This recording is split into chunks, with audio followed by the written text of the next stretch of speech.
नमस्कार, मैं अनिश कुमार स्वागत करता हूं आपके अपने यूट्यूब चैनल स्टडी पॉइंट 11 में।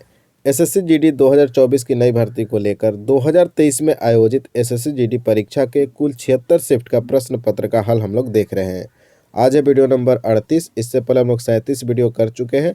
जो भी नए स्टूडेंट हैं जाकर प्लेलिस्ट बना हुआ है चैनल पर, एक एक करके सारे वीडियो को देख लेना है एग्जाम से पहले, क्योंकि previous year question most important होता है। आप किसी भी एग्जाम का तैयारी करो, उसका प्रीवियस ईयर क्वेश्चन आपको लगाना ही पड़ता है। ठीक है, तो आज की इस वीडियो में बात करेंगे 27 जनवरी 2023 के सेकंड शिफ्ट का प्रश्न पत्र का हल, जिसमें देखेंगे दोस्तों कुल 20 प्रश्न बिल्कुल आपके ऑफिशियल पेपर से रहने वाले हैं। और नए हैं चैनल पे तो चैनल को फटाफट सब्सक्राइब करेंगे, बेल आइकन भी दबा लीजिएगा और टेलीग्राम चैनल से फटाफट आप लोग जुड़ने का काम करेंगे। ठीक है, चलिए देखते हैं क्या प्रश्न आपसे पूछा गया 27 जनवरी 2023 के सेकंड शिफ्ट। मजा लेके चल जाता है, सब्सक्राइब करता नहीं है, करिए सब्सक्राइब, सब्सक्राइब करिए चैनल को, एकदम लाल बटन दबाइए, एकदम कर दीजिए सब्सक्राइब। तो पहला सवाल पूछा गया है, कौन सी योजना भारत सरकार द्वारा बेरोजगार शिक्षित युवाओं के लिए स्वरोजगार के अवसरों के निर्माण हेतु शुरू की गई थी? सही उत्तर हो जाएगा प्रधानमंत्री रोजगार योजना। तो प्रधानमंत्री रोजगार योजना भारत सरकार के द्वारा शुरू की गई थी। बेरोजगार शिक्षित युवाओं के लिए स्वरोजगार के अवसर की निर्माण हेतु इसकी शुरुआत की गई थी। तो राइट आंसर होगा प्रधानमंत्री रोजगार योजना। अगला सवाल पूछा गया है, वे सभी बैंक जो भारतीय रिजर्व बैंक अधिनियम 1934 की किस अनुसूची में शामिल है? अनुसूचित बैंक है। तो मेरे भाई 1934 में भारतीय रिजर्व बैंक अधिनियम आया था, याद रखिएगा। और आपका सही उत्तर हो जाएगा दूसरा, यानी दूसरी अनुसूची में शामिल जो भी बैंक है उन्हें अनुसूचित बैंक बोला जाता है मेरे भाई, याद रखिएगा। ठीक है, अगला प्रश्न देखा जाए, भारत में सूचना प्रौद्योगिकी अधिनियम किस वर्ष में पारित किया गया था? तो 2000 वर्ष में मेरे भाई भारत में सूचना प्रौद्योगिकी अधिनियम को पारित किया गया था, ध्यान रखना है। परीक्षा में प्रश्न पूछा जा सकता है, इंपॉर्टेंट सवाल है। अगला प्रश्न, भारत के किस राज्य ने 2015 के भारत के राष्ट्रीय खेलों की मेज़बानी की? तो केरल राज्य के द्वारा मेज़बानी किया गया था। 2015 का राष्ट्रीय खेल की मेज़बानी केरल राज्य ने किया था, याद रखना है।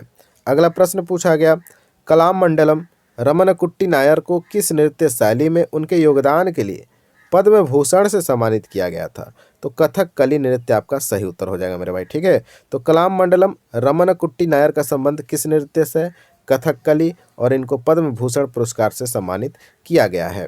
ठीक है, और लावड़ी जो ऑप्शन में दिख रहा है ये आपका महाराष्ट्र का हो जाएगा, ये फैक्ट भी आपको ध्यान में रखना है। कथक उत्तर प्रदेश का है और मणिपुरी मणिपुर का है, ये फैक्ट आपको याद होगा। अगला प्रश्न, भारत के पहले लैवेंडर उत्सव का उद्घाटन मई 2022 में कहाँ किया गया था? मेरे भाई पहली बार लैवेंडर उत्सव मनाया गया कब? तो मई 2022 में। कहाँ मनाया गया था? जम्मू और कश्मीर में मनाया गया मेरे भाई, याद रखना। प्रश्न काफ़ी इंपॉर्टेंट है और इस बार भी पेपर में देखने को मिलेगा। तो लैवेंडर उत्सव कहाँ मनाया जाता है? जम्मू कश्मीर में। अगले प्रश्न पे चलते हैं, निम्नलिखित में से कौन सा एक कृषि आधारित उद्योग है? आप इसके ऑप्शन को ध्यान से पढ़िएगा, पेट्रो रसायन, लोहा तथा इस्पात, रेशम वस्त्र और सीमेंट। तो आपको साफ साफ उत्तर इसमें नजर आएगा, रेशम वस्त्र जो है कृषि पर आधारित उद्योग है मेरे भाई, याद रखना। ठीक है, अगला प्रश्न देखते हैं, गरबा लोक नृत्य भारत के निम्नलिखित में से किस राज्य से संबंधित है? ये जो गरबा लोक नृत्य है ये कहाँ का है? तो गुजरात राज्य का है, आपको याद रहना चाहिए। ठीक है, कहाँ का है? तो गुजरात का मेरे भाई। ठीक है, राजस्थान का कानबेलिया याद रखिएगा मेरे भाई। ठीक है, बार बार पेपर में पूछा जाता है, कानबेलिया राजस्थान का है। अगला प्रश्न, मौलिक कर्तव्यों के बारे में अनुशंसाएं करने के लिए किस समिति का गठन किया गया था? बिल्कुल आसान सा सवाल है, स्वर्ण सिंह समिति आपका राइट आंसर हो जाएगा मेरे भाई, याद रखिएगा। ठीक है, तो मौलिक कर्तव्यों की अनुशंसा के लिए स्वर्ण सिंह समिति का गठन किया गया था, ध्यान में रखिएगा। अगला प्रश्न, उन्होंने मातृभूमि के लिए वंदे मातरम गीत की रचना की थी, यहाँ उन्होंने किसे कहा गया है? देखो इनडायरेक्ट सवाल आपसे पूछा गया है कि वंदे मातरम की रचना किसके द्वारा किया गया? तो बंकिम चंद्र चट्टोपाध्याय के द्वारा किया गया था, याद रखिएगा। ठीक है, वंदे मातरम गीत की रचना किसने किया? बंकिम चंद्र चट्टोपाध्याय। अगला प्रश्न, निम्नलिखित उदाहरण में प्राथमिक मांसाहारी कौन है? देखो यहाँ कुछ उदाहरण दिए गए हैं, घास, उसके बाद टीडा है, मेढक है, सांप है और बाज है। प्राथमिक मांसाहारी कौन है इसमें से आपको बताना है। तो जो सबसे पहले मांस खाना शुरू करेगा वो प्राथमिक हो गया मेरे भाई। देखो घास, टीडा, टीडा को कौन खाएगा? मेढक खा जाएगा। तो मेढक हमारा क्या हो जाएगा? प्राथमिक मांसाहारी हो जाएगा। द्वितीय मांसाहारी आपका सांप हो जाएगा और तृतीय बाज हो जाएगा मेरे भाई, याद रखना है, ठीक है। तो आपका सही उत्तर हो जाएगा मेढक जो है प्राथमिक मांसाहारी है। आइए बढ़ते हैं अगले सवाल पे। C2H5OH किसका रासायनिक सूत्र है? C2H5OH किसका रासायनिक सूत्र है? तो एथेनॉल का है, आपको ध्यान रखना है, ठीक है। एथेनॉल का रासायनिक सूत्र होता है C2H5OH। अगला प्रश्न पे बढ़ते हैं। लोकसभा का सदस्य होने के लिए न्यूनतम आयु कितनी होनी चाहिए? बिल्कुल आसान सा प्रश्न, 25 वर्ष होनी चाहिए मेरे भाई, ठीक है। और राज्यसभा के लिए 30 वर्ष, ये भी आपको ध्यान में रखना है। लोकसभा के लिए 25 और राज्यसभा के लिए 30 वर्ष होना अनिवार्य है। अगला प्रश्न है, अगस्त 2022 में भारत के राष्ट्रपति के सचिव के रूप में किसे नियुक्त किया गया? तो भारत के राष्ट्रपति बने हैं IAS राजेश वर्मा। IAS राजेश वर्मा बन गए मेरे भाई राष्ट्रपति के सचिव के रूप में अगस्त 2022 में। अगला प्रश्न, Fe+CuSO4 FeSO4+Cu यह अभिक्रिया का उदाहरण है। देखो मेरे भाई, यह कौन सी अभिक्रिया है? तो यह एक विस्थापन अभिक्रिया है। कौन सी अभिक्रिया है? विस्थापन अभिक्रिया है। देखो यहाँ विस्थापित हो रहा है, कॉपर क्या हो गया? CuSO4 से विस्थापित हुआ है, इसलिए यह विस्थापन अभिक्रिया है मेरे भाई, याद रखिएगा, ठीक है। अगला प्रश्न, किस भारतीय क्रिकेटर को द वाल के नाम से जाना जाता है?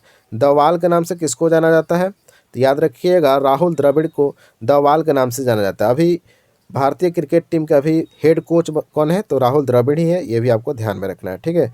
और भारतीय क्रिकेट टीम के अभी कप्तान कौन है? तो रोहित शर्मा है। चाहे आप टेस्ट की कप्तानी की बात करें, एक दिवसीय मैचों की कप्तानी और T20 की कप्तानी अभी रोहित शर्मा कर रहे हैं, याद रखना है, ठीक है। अगला प्रश्न, ब्रिटिश औपनिवेशिक शासन के तहत भारत की अर्थव्यवस्था मूल रूप से कृषि प्रधान रही। उस समय देश की लगभग कितनी प्रतिशत जनसंख्या कृषि से प्रत्यक्ष या अप्रत्यक्ष रूप से आजीविका प्राप्त करती थी? मेरे भाई 85% हो जाएगा इसका सही उत्तर, ठीक है। प्रश्न को थोड़ा ध्यान से आप लोग पढ़ेंगे तो आपको पता चलेगा कि 85% मेरे भाई प्रत्यक्ष या अप्रत्यक्ष रूप से आजीविका प्राप्त करते थे भारतीय लोग, याद रखिएगा, ठीक है। अगला प्रश्न, निम्नलिखित में से किसे अक्टूबर 2022 में भारतीय क्रिकेट कंट्रोल बोर्ड BCCI के अध्यक्ष के रूप में चुना गया था? तो रोजर बिन्नी को चुना गया मेरे भाई। BCCI के भारतीय क्रिकेट कंट्रोल बोर्ड के अध्यक्ष कौन है? तो रोजर बिन्नी है, ध्यान रखिएगा, इंपॉर्टेंट सवाल है, आपसे पेपर में पूछा जाएगा। अगला प्रश्न पूछा गया 19 नंबर सवाल, 2019-20 में भारत में कितने kilometre broad gauge railway line थी? मेरे भाई 63,950 kilometre broad gauge railway line थी 2019-20 में भारत में, ठीक है, याद रखिएगा ये नंबर। अगला प्रश्न, निम्नलिखित में से कौन मौर्य साम्राज्य का संस्थापक था? बिल्कुल आसान सा सवाल है, तो चंद्रगुप्त मौर्य इसका राइट आंसर हो जाएगा मेरे भाई, याद रखना है, ठीक है। चंद्रगुप्त मौर्य के द्वारा मौर्य साम्राज्य का स्थापना किया गया था। तो ये था कुल हमारा 20 प्रश्न। आपको ये वीडियो कैसा लगा? वीडियो बिल्कुल आपको अच्छा लगा होगा तो वीडियो को लाइक करना नहीं भूलेंगे और चैनल को सब्सक्राइब कर लीजिएगा अगर नए हैं चैनल पे तो। और टेलीग्राम से जुड़िए फटाफट, हम इसका PDF बहुत जल्द आपको प्रोवाइड कराने वाले पूरे शिफ्ट का, तो आप लोग टेलीग्राम चैनल से जरूर जुड़ जाइएगा। मिलते हैं हम नेक्स्ट वीडियो में, तब तक के लिए जय हिंद, जय भारत।